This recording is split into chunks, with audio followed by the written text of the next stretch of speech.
betapa banyak perbuatan-perbuatan syirik yang menyebar di tengah-tengah masyarakat kita, bahkan di tengah-tengah kaum muslimin. Sebagai bentuk contoh dan misal, kita menyebutkan beberapa hal dari perbuatan-perbuatan syirik yang sering terjadi di tengah-tengah masyarakat ini. An-Nabi SAW menyebutkan dalam sebuah hadis, diriwayatkan dari sahabat Uqbah Al-Juhani. Beliau mengatakan, inna Rasulullah SAW aqbala ilaihi rahtun fabaya'a tis'atan wa amsaka an wahidin. Sesungguhnya Rasulullah SAW datang kepadanya sekitar 10 orang. Lalu beliau membaiat 9 orang darinya dan meninggalkan atau tidak membaiat 1 orang dari kelompok tersebut. Faqalu, para sahabat bertanya, ya Rasulullah, bay'ata tis'atan wa tarakta hada. Wahai Rasulullah, engkau membaiat 10 orang namun engkau tidak membaiat 1 orang. Kemudian Nabi SAW mengatakan, inna alaihi tamimatan. Sesungguhnya dia memiliki jimat. Dia menggunakan jimat. Baik itu untuk menolak bala, untuk mendapatkan keuntungan yang lebih besar, menggantungkan keberhasilan dan keuntungannya kepada sebuah jimat tersebut. Maka orang tersebut sadar bahwasanya jimat itu dilarang di dalam agama Islam ini, dan bahkan keislamannya tidak diterima oleh Nabi SAW. Maka dia memasukkan tangannya ke dalam bajunya dan mengambil jimat tersebut, dan dia mematahkan dan merusak jimat tersebut. Lalu setelah itu Nabi SAW membaiat orang tersebut, menerima keislamannya, menerima sumpah setianya di atas keislaman. Dan Nabi SAW menyebutkan dalam sebuah hadits, melanjutkan dalam sebuah pernyataannya, man allaqa tamimatan faqad asyraka.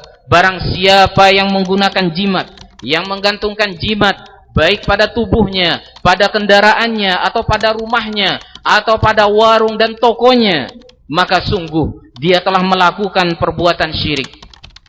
Demikian pula An-Nabi SAW menyebutkan dalam sebuah hadits, man ata'arrafan aw kahiman lam tuqbal lahu salatun arba'ina yauman. Barang siapa yang mendatangi dukun atau peramal, maka sungguh tidak akan diterima salatnya selama 40 hari.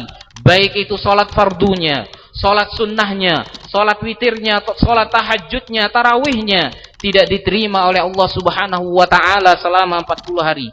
Bahkan dengan lebih tegas Nabi SAW mengatakan, man ata'arrafan aw kahinan fasaddaqahu bima yaqul faqad kafara bima unzila ala Muhammad. Barang siapa yang mendatangi dukun atau peramal, lalu dia membenarkan informasi yang disampaikan oleh dukun dan peramal tersebut, maka sungguh dia telah kafir dengan apa yang diturunkan kepada Nabi Muhammad SAW. Telah diturunkan kepada Nabi Muhammad Alkitab, Al-Quran, dan hadis-hadis yang mulia yang merupakan hikmah dari Allah Subhanahu wa taala.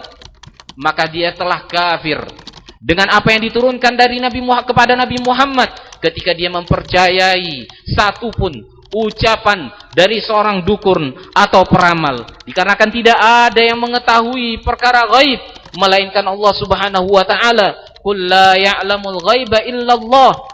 Tidak ada yang mengetahui perkara gaib kecuali Allah Subhanahu wa taala. Begitu pula kami mengingatkan kepada mereka-mereka yang suka melakukan ziarah kubur untuk mencari berkah, meminta syafaat atau bertawassul kepada wali, orang soleh yang sudah meninggal. Pada dasarnya ziarah kubur merupakan perkara syar'i yang disyariatkan oleh Nabi Muhammad SAW. Dahulu Nabi SAW pernah melarangnya, namun kemudian Nabi SAW memerintahkannya. Dan Nabi SAW mengatakan bahwasanya ziarah kubur akan mengingatkan kalian kepada kematian. Ya, ziarah kubur adalah untuk mengingat kematian. Adapun mereka yang melakukan ziarah kubur untuk meminta syafaat, bertawassul kepada orang-orang saleh yang sudah meninggal, maka perbuatan ini sama dengan perbuatan yang dilakukan oleh kaum musyrikin pada zaman Nabi SAW. Allah Subhanahu wa taala mengategorikan perbuatan mereka ketika mereka meminta syafaat kepada selain Allah sebagai bentuk peribadatan kepada selain Allah. Wa ya'buduna min dunillahi ma la yanfa'uhum, ma la yadurruhum wa la yanfa'uhum, wa yaquluna haula'i syufa'auna indallah. Mereka beribadah kepada selain Allah yang tidak dapat mendatangkan madarat dan pula tidak mendatangkan manfaat kepada mereka.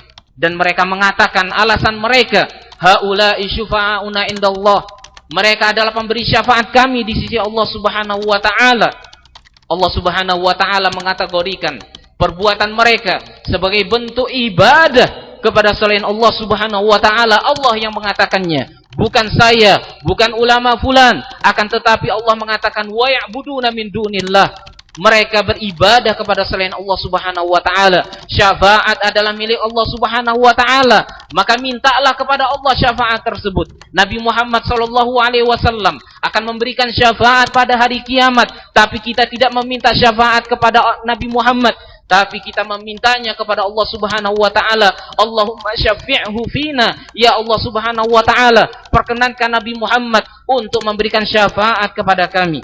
Dan Nabi Muhammad juga tidak akan bisa memberikan syafaat kecuali kepada orang yang diizinkan dan diridhoi oleh Allah Subhanahu wa taala.